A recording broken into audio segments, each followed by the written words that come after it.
Welcome to Saunders Sisterhood. I'm Carrie. This is a YouTube channel for the single and childless, not by choice person.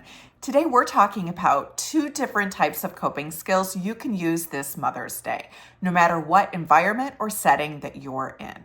The first coping skill is one that you can use when you're around other people and no one will know. It's a discreet way of coping if you're feeling like I'm about to lose it and I need to shore it up, because there's nobody around me that I can go to about this. It is discreet and effective. The other coping skill involves engaging in a type of action.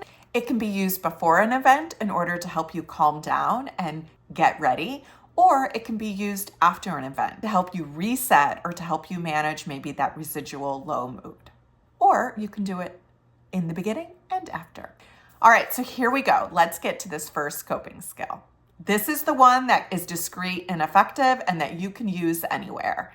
It is called the 5-4-3-2-1 method. This kind of originates in DBT. It's a grounding technique. If you have been in therapy, you have probably heard this one, but it's always good to have a good reminder. What it is, it's a grounding technique that helps you when your thoughts start to stray or you're starting to kind of, when your brain starts to drift and it's like you're no longer in the moment. This will help you come back into the moment, even in a crowd full of people. You will utilize each senses in order to be mindful in the moment. So what do I mean by that? So for example, I want you to pay attention to 5 different things that you see in the room around you. That's the first of your senses, sight. Next, I want you to pay attention to 4 things that you hear around you. Now, if you're in a crowd, maybe you don't necessarily want to latch on to the conversations, but maybe go deeper than that. Can you hear the lights? If you're outside, can you hear birds? Can you hear a car running? So 5, what do you see? 4, what do you hear? The next one is 3 things that you taste. So for this, you might go get a piece of candy. I usually talk with clients about Jolly Ranchers, where you're really paying attention to the taste in your mouth. Is it hard? Is it soft? Is it crunchy? Is it salty? Is it sweet? Is it sour? When we're activating our senses, our brain tends to focus in that area. So 3 things that you taste. If you're at a Mother's Day brunch, this is perfect because you can take a drink of whatever you're drinking and take a bite of whatever you're eating. Number 2, it might be, what are 2 things that you smell? Be careful with this one. I usually do this 2 or 1, just kind of depending on where I am. I may not want to pay attention to a lot of the different smells, but think about what are 2 different smells that I smell right now. And the last one, number 1, is touch. What is one thing that I'm experiencing in terms of sensation? If you're in a living room and there's a pet around, maybe you pay attention to the cat that you're petting or the dog that you're petting. Maybe you pay attention to how whatever it is that you're wearing feels. Go a little bit deeper. Think about those different sensations. 5 things that you see, 4 things that you hear, 3 things that you smell, 2 things that you taste, and 1 thing that you feel.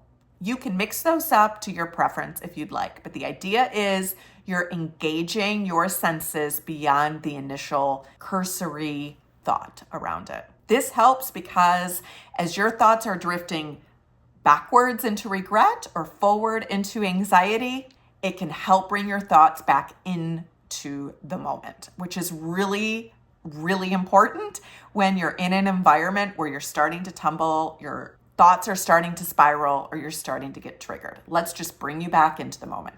If you Google 5-4-3-2-1 grounding technique, you'll see a lot about this too. All right, the second technique is one where we're engaging more in an action. And so you may not be able to do this if you're at a restaurant, for example, or in the middle of a crowd. But that is coloring.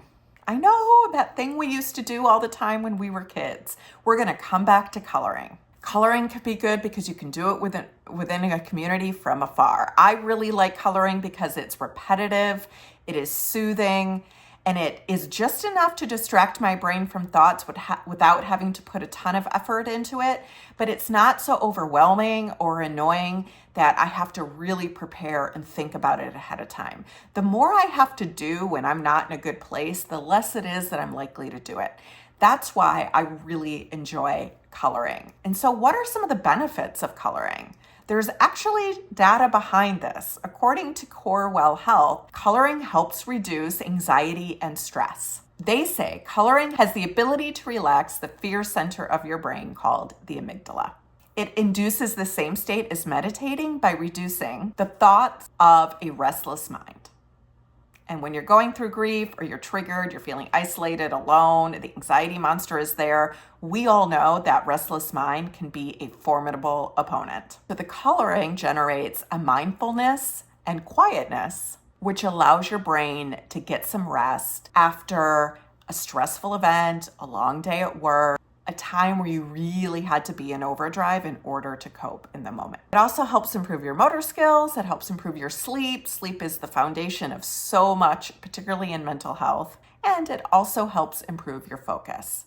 That brings me to a surprise that I have for the community. Let's start coloring together as a community.